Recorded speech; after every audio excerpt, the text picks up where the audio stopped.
Se los decíamos antes de la pausa, está con nosotros el abogado Carlos Rosselló, que representa, ya nos va a contar él, un montón de casos de juicios que se han entablado, de causas que están abiertas contra la Intendencia y el Ministerio de Medio Ambiente por el tema de la plombemia. Nos decía, doctor, antes de comenzar la nota, que no solo refieren al barrio de La Teja esas denuncias, sino que hay denuncias de otros barrios de Montevideo, ¿verdad? No, yo estoy patrocinando gente de varios, digamos, lugares de Montevideo, de varios barrios.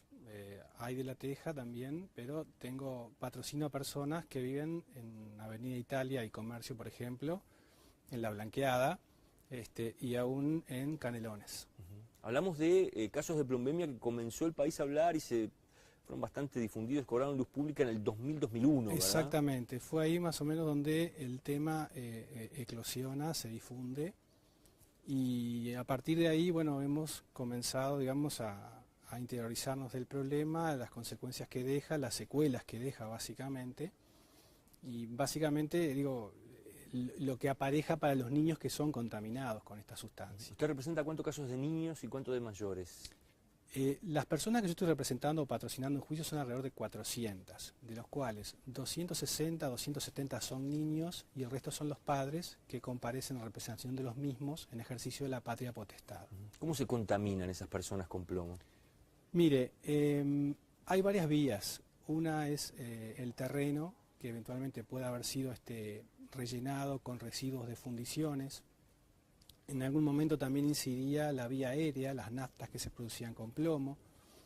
En algún momento también eran los caños que se usaban de OCE, y básicamente son esas las tres fuentes, digamos. De estas personas que usted representan, ¿cómo supieron que estaban contaminadas? ¿Los niños o las personas mayores?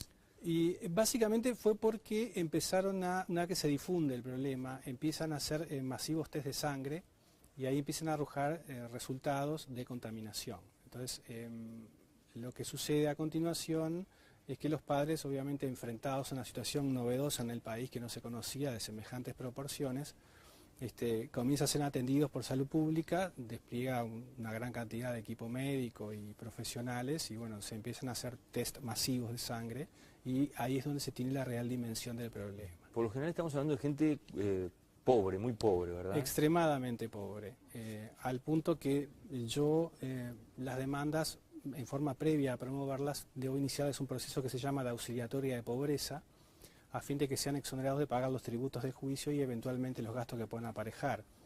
En estos casos, por ejemplo, no basta afirmar que el niño está contaminado, hay que acreditarlo, si no el juez no tiene cómo fallar, no tiene elementos. ¿Y cómo se acredita? Mediante una pericia médica.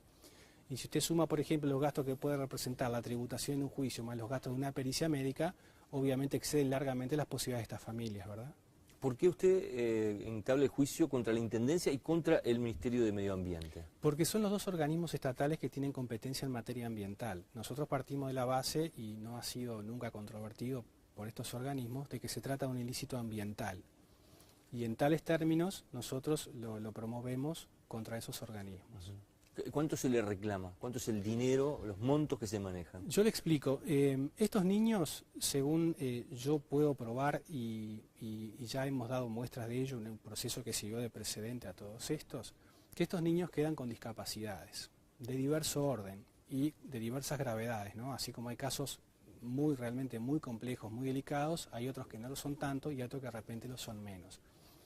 Pero ya le digo, en ese orden, lo que uno propone es que, considerando que se trata de personas que quedan con discapacidad, yo pido que se llame una renta vitalicia, que para que la persona que nos está viendo entienda, se asemeja a una pensión a partir de que los niños alcanzan los 18 años y hasta que alcanzan los 72 años en el caso de los hombres y 79 en las mujeres, que es el promedio de vida en el país.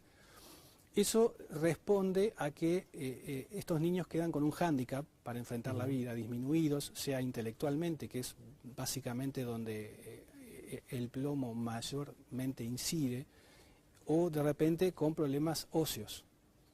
Entonces, obviamente no están capacitados para realizar cualquier tipo de trabajo una vez contaminados, y lo que nosotros estamos proponiendo, bueno, que de alguna forma se compense esa pérdida que sufren de capacidad a través de una renta vitalicia o pensión, como yo le digo.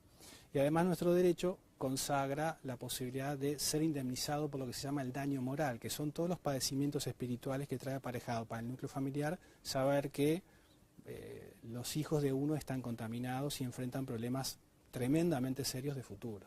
Usted me comentaba incluso cuando preparábamos esta nota, hacíamos una previa, que hay como una discriminación también que se genera muchas veces en el barrio con estas personas cuando se sabe, empieza a correrse la voz de que los niños, por ejemplo, tienen problemas de plombemia, ¿no? Exactamente. Yo le digo más, conozco casos de gente que me ha ayudado a mí, me ha aportado material, me ha arrimado pruebas para este tipo de juicios, que han preferido no demandar al Estado con tal de que sus hijos no sean discriminados por plombemia. ¿Cuáles son los casos más duros que le toca representar en este grupo de 400 personas que usted decía? Mire, hay 2 o 3 que a mí me marcan. Uno es una nena que se llama Diana, que tiene 12 años, que ya tiene osteoporosis. Después hay un chico que se llama Sheiko, que tiene las rodillas totalmente deformadas por el plomo. No puede jugar al fútbol, no puede andar en bicicleta. Después hay una nena que se llama Ana, que es muy retraída, que básicamente lo ha canalizado por un tema intelectual, que usted la ve y es muy linda, preciosa, pero digo, cuando pretende comunicarse no puede o no sabe. Y la médica que lo trata, que es una especialista en el país de la Policlínica de Contaminantes Químicos Ambientales, un médico tratante, atribuye las causas a la contaminación con plomo. Se dice por parte de quienes han estudiado el tema que revertir la contaminación es posible, pero ¿por qué no en este tipo de casos que usted mencionaba? Mire, yo coincido con ese dictamen. El tema es que a la gente que yo estoy patrocinando no les han ofrecido realojarlos, que es básicamente cómo se soluciona el problema, o mejor dicho, se comienza a solucionar el problema.